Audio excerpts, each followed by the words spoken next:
So some of you will remember in our last video about, let's check. Yeah, 6 months ago, we fed this monster.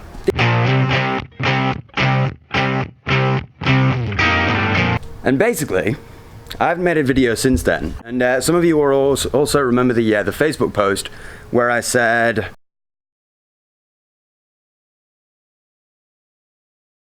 "2 weeks after making that post today, I found a bit of rot inside the enclosure." Here it is. So I found a bit of rot inside there, and I've fully cleaned it out, and I thought of like just making another basic enclosure for it. Just like how I usually do them with lids like that. Hello, Ty. With lids like that on the floor. Hello, buddy. So no, I decided against that this time, and I'm going to do a full false bottom bioactive setup, hopefully, if my camera can focus. But yeah, I don't know, a bit of a time lapse of me building it, I guess. Have fun. So I have 2 kinds of rocks. One are small rocks, and the other ones are clay balls.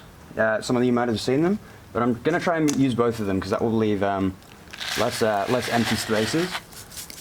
This is kind of sandy, so I'm just gonna filter out all the sand. And the clay box I already have ready, so in fact I'm gonna do it half and half at a time. Okay. Now, a bit of PVC pipe, so I can go from the top all the way to the bottom. So the water, I'll actually water that through there. That's what a false bottom is, like that. So you're watering from the bottom upwards. So there's a gradient of moisture, like it's wetter at the bottom and drier at the top. And then what I'll do, I'll put the fly screen all the way down the bottom. So that's separating the substrate from the actual drainage layer, the stuff. And then once I've compacted that down and got it kind of moist and whatnot, and got a foundation down, I'll go and get some bioactive soil, which is basically just, well, as I found out the other day, it's what is it? Sand substrate, which is core peat, that's coconut fiber, and just some leaf litter. So I'm just going to boil some leaf litter, make sure it's all good so it can rot, and then make some bioactive stuff. I've also got isopods, which I'll be putting in their layer to see how it works for now. And if it does work, then I'll probably get a burrowing species that's just going to be able to utilize this tank. Get a bit dark. Let's get some lights on here. Oh my god! Almost had a heart attack just now. I was looking in the garage for this flash screen stuff because I knew I had some somewhere, but I thought I might have given it to Life of Sly, the other guys you might know. No, I did not. I found it. I was halfway through this build thinking I was going to fail. Oh well. Here's what I prepared earlier. Okay, so I just kind of measured it out with my arms. Really, I didn't really make it perfect. And that's part of the DIY process with these things, just to make them imperfect, really. Yeah, and I'm way off, but I'm actually going to use that for the backside, I think. I actually ended up not having a piece of PVC pipe, so I'm just going to use a hose and then craft what's called a funnel out of something later. I could even hot glue gun that in at some point. In fact, maybe I should just do it now. Just to give you a bit of a close-up, that's where I've cut the hole, so it will trickle down. This is where I'll actually water things from, the top of that hose there. And I'm just going to hot glue this edge and this edge. Just reiterate. That's now stuck in there. And what I was talking about with the corner thing just before, like I filled in that corner there, so if I ever decide to just like pour water down the jug, then minimal amounts are going to go into the corner there because it's all like hot glued gunned up, Basically, from here, I'm going to put a thin layer of substrate across everything. You can see what I was saying before, how the border kind of comes up, but that part's at the back, and I think I kind of like it because it's flat there, and you're going to see it from the back and think, oh, what's that? It's going to be a conversation starter with customers and whatnot. So whatever. Yeah, we're looking pretty good so far. I don't know what I'm going to do for the bioactive leaves though. I'm a bit worried about them because they could easily rot. But also I'm going to have the isopods in there, so it shouldn't be too much of a bad deal. Maybe I should hot glue gun this seam because the isopods are easily going to get through there, and I doubt they would be able to get back from the rocks. Another benefit to that back thing there, so yeah, don't know what to do. I'll figure it out. Now I'm not going to put too much in there, it's just literally the bottom layer for now. I'll probably go out and get the leaf litter. Now, here's what it looks like. As you can see, drainage layer, and then all the gluey stuff, and then the substrate at the top. So maybe I can pick a plant out of there. Ty. Come here, buddy. Oh, hello. Hello. I love that little guy. I'll think of something. I'll get back to you guys. Just kind of making this up as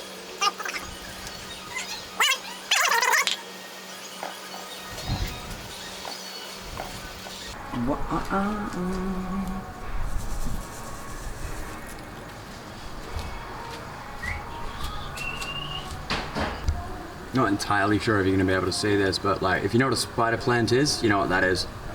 All I'm going to do is just wash the roots off so there's no external sand getting in the terrarium, and just plug it in there.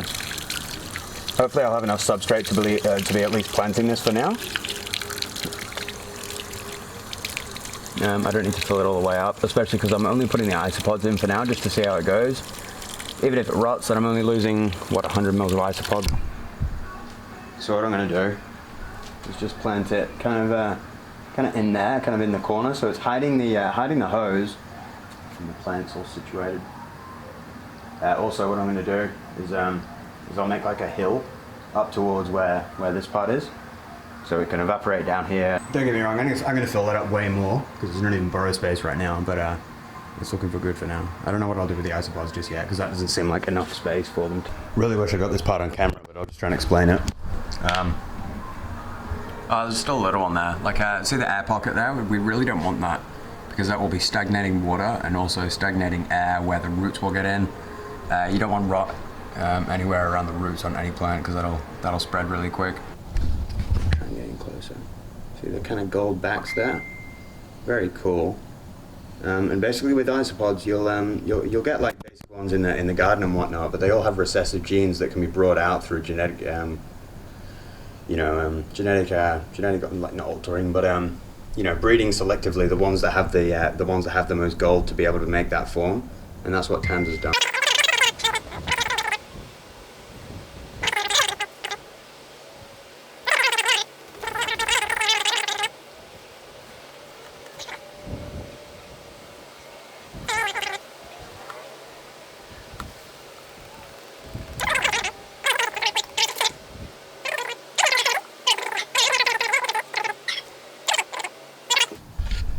What I'm probably going to do for now, as you can see, I kind of like let them all out here. That was the moss on the top of the on the isopods, and this is all the mud. This is where the most of them are, and this is where the most of the matures are.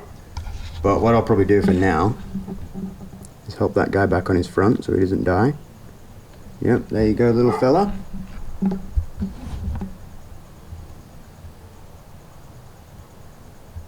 Oh, autofocus is messing me up.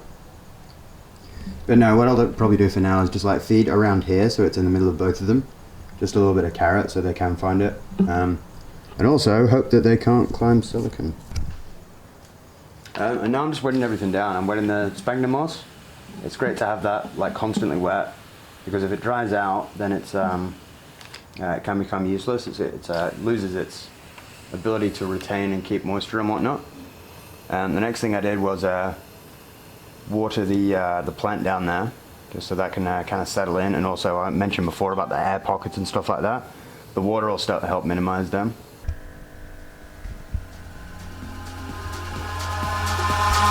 Eyes in the sky, gazing far into the night. I raise my hand to the fire, but it's no use, 'cause you can't stop it from shining through.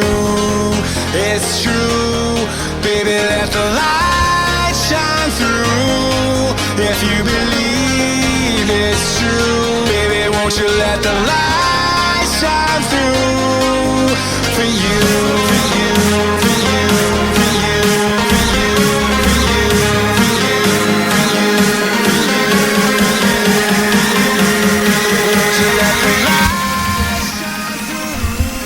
Yes, that'll be all. I hope you enjoyed the build video and I hope I did it right. I'm sure there'll be some criticism in the comments if I didn't. But yeah, any questions, feel free to either post them to West Coast Invertebrates Rescue and Rehabilitation, or on WA Invertebrate Community, or you can post them to me, Alex Barlow, or on the YouTube comment section. I'm easy. Thanks for watching.